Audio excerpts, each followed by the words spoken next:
Hi friends, this is Vincent. நம்ம சேனலுக்கு உங்களை அன்புடன் வரவேற்கிறேன். நம்ம சேனல் வந்து பாத்தீங்கன்னா உங்களோட கரியர் செட் பண்றதுக்காக இன்ஜினியரிங்காக நிறைய வீடியோஸ் வந்து உங்களுக்கு நம்ம கொடுத்துருக்கோம். கண்டிப்பா நம்ம சேனலை ஃபாலோ பண்ணுங்க. மறக்காம உங்க ஃப்ரெண்ட்ஸுக்கும் மேக்ஸிமம் நம்ம சேனலை பத்தி சொல்லுங்க. அது மட்டும் இல்லாமல் நம்ம சேனலோட வாட்ஸ்அப் குரூப்லயும் டெலிகிராம்லயும் கண்டிப்பா நீங்க ஜாயின் பண்ணுங்க. வாட்ஸ்அப் குரூப்ல உங்களால ஜாயின் பண்ண முடியல அப்படின்னா டெலிகிராமுக்கு நீங்க வந்துருங்க. கண்டிப்பா அதுலதான் நிறைய பேர் நம்மளால ஜாயின் பண்ண முடியும். அதனால கண்டிப்பா நீங்க ஜாயின் பண்ணிருங்க.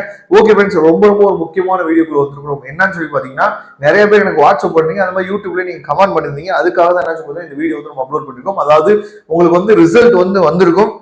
இன்னமும் வந்து பாத்தீங்கன்னா நிறைய பேருக்கு சில பிரச்சனைகள் இருக்கும். சரியா, WH இல்ல WH1, WH2, WH3 அப்படின்னு சொல்லி என்ன பாத்தீங்கன்னா ரிசல்ட் வந்தப்போ வந்திருக்கும். சரியா, அப்ப அந்த WH தான் என்ன அப்படின்னு சொல்லி தெரியாத அப்படின்னு சொல்லி தான் நமக்கு என்ன வாட்ஸ்அப் பண்ணீங்க. அதே மாதிரி யூடியூப்ல நீங்க கமெண்ட் பண்ணீங்க. அதுக்காக தான் என்ன சொல்றது இந்த வீடியோ நம்ம அப்லோட் பண்ணிருக்கோம். அதனால இதை பத்தி நீங்க தெளிவா நீங்க தெரிஞ்சுக்கலாம். இந்த வீடியோவை ஸ்கிப் பண்ணாம நீங்க பாத்தீங்க அப்படின்னா, அதாவது WH அப்படின்னு சொல்லும் போது வித் ஹெல்த்னு அர்த்தம். சரியா, உங்களோட ரிசல்ட்டை நிப்பாட்டி வச்சிருக்காங்க. அப்ப நிப்பாட்டி வச்சிருக்காங்க அப்படின்னாவே அங்க ஏதோ ஒரு பிரச்சனை இருக்கு அப்படின்னு தான் அர்த்தம். சரியா, அதை தெளிவா நீங்க புரிஞ்சுக்கணும். அந்த பிரச்சனை என்னங்கிறது உங்களுக்கு நல்லாவே தெரிஞ்சிருக்கும்.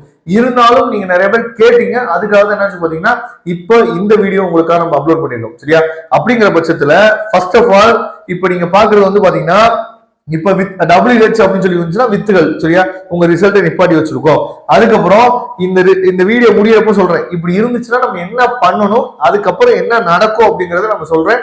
சரியா, அதை நம்ம லாஸ்டா பார்க்கலாம். இப்ப WH1 அப்படின்னா நீங்க மால் பிராக்டிஸ் பண்ணிருக்கீங்கன்னு அர்த்தம். எக்ஸாம் எழுதுறப்ப நீங்க என்ன பண்ணிருக்கீங்க அப்படின்னா மால் பிராக்டிஸ் பண்ணிருக்கீங்க, அதாவது பார்த்து எழுதிருக்கீங்களோ இல்ல ஏதோ ஒரு பண்ணிருக்கீங்க அப்படின்னு அர்த்தம். WH1 அப்படின்னா மால் பிராக்டிஸ் பண்ணிருக்கீங்கன்னு அர்த்தம். அதுக்கப்புறம் WH2 அப்படின்னா என்னன்னா lack of approval of admission. சரியா, அதாவது நீங்க அட்மிஷன்ஸ் வந்து போட்டீங்க, ஆனா இன்னும் என்ன பண்ணல, உங்களே அப்ரூவல் பண்ணவே இல்லை.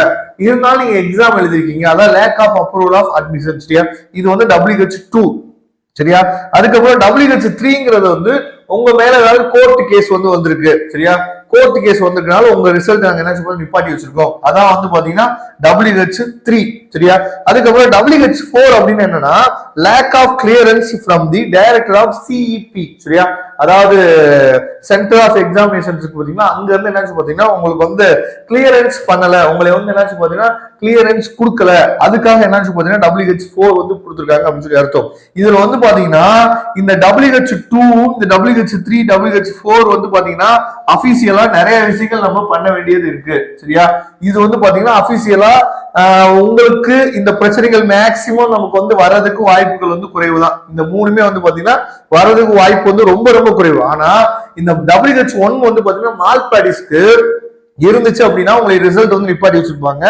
உங்களை என்ன என்கொயரிக்கு அண்ணா யூனிவர்சிட்டிக்கு வந்து பாத்தீங்கன்னா உங்களை வந்து என்கொயரிக்கு கூப்பிட்டுருப்பாங்க. நீங்க போயிருந்துப்பீங்க, போயிட்டு உங்க மேல நீங்க மால் பிராக்டிஸ் பண்ணிருக்கீங்க அப்படின்னு சொல்லி ப்ரூவ் ஆச்சு அப்படின்னா உங்களுக்கு மேக்சிமம் நீங்க இந்த செமஸ்டர் வந்து ரிசல்ட் நிப்பாட்டி வச்சிருக்காங்கல்ல, இது எல்லாமே அரியர் விழுகிறதுக்கு வாய்ப்புகள் வந்து இருக்கு. அப்படி இல்ல நான் வந்து பார்த்து எழுதல சார், நான் வந்து இப்படிதான் பண்ணேன் அப்படிதான் பண்ணேன், நான் அவங்க சமாளிச்சு சரி ஓகேப்பா நீ இந்த தடவை மட்டும் உன்னை மன்னிச்சிட்டப்பா அப்படின்னு சொல்லி சொன்னாங்க அப்படின்னா உங்களுக்கு வந்து எந்த பிரச்சனையும் இல்லை. அந்த பேப்பர்ல மட்டும் எவ்வளவு மார்க் இருக்கோ அந்த மார்க்கே வரதுக்கு வாய்ப்பு இருக்கு. இல்லைன்னா அந்த பேப்பர்ல மட்டும் அரியர் போட்டு விடுவாங்க, மீதி பேப்பர்லாம் உங்களுக்கு என்ன ரிசல்ட்டோ அதை கொடுத்துருவாங்க. ஆனா நீங்க வந்து மால் பிராக்டிஸ் பண்ணீங்க அப்படின்னு சொல்லி முடிவாயிடுச்சு, ப்ரூவ் ஆயிடுச்சு அப்படின்னா அந்த செமஸ்டர் ஃபுல்லாவே உங்களுக்கு அரியர் போடுறதுக்கு வாய்ப்புகள் வந்து அதிகமா இருக்கு. அப்படி இருந்துச்சு இந்த மாதிரி உங்களுக்கு வந்து WH1 இல்ல WH2 இந்த மாதிரி உங்களுக்கு சொல்லியிருந்தாங்க அப்படின்னா நீங்க ஒண்ணு அந்த செமஸ்டர் ஃபுல்லாவே உங்களுக்கு அரியர் தான் விழுகும். நீங்க என்ன பண்ணுச்சு பாத்தீங்கன்னா இப்போ செமஸ்டர் எக்ஸாமுக்கு அரியர் எக்ஸாமுக்கு கால்ஃபர் பண்ணிடுவாங்கல்ல, அதாவது என்னென்ன எக்ஸாம் வந்து அரியர் இருக்கு அப்படின்னு சொல்லி கால்ஃபர் பண்ணி அந்த நேரத்துல நீங்க அரியர் எக்ஸாமுக்கு நீங்க அப்ளை பண்ணி அரியர் எழுதுறதுக்கு நீங்க என்ன பாத்தீங்கன்னா ரெடி ஆயிடணும். இதுதான் வந்து பாத்தீங்கன்னா ரூல்ஸ். சரியா, இதை நீங்க ஃபாலோ பண்ணீங்க. Okay friends, thank you. நம்ம நெக்ஸ்ட் வீடியோ பார்க்கலாம். அதுவரை முடிந்து விடைபெறுவது உங்கள் நண்பன் வின்சென்ட். தேங்க்யூ.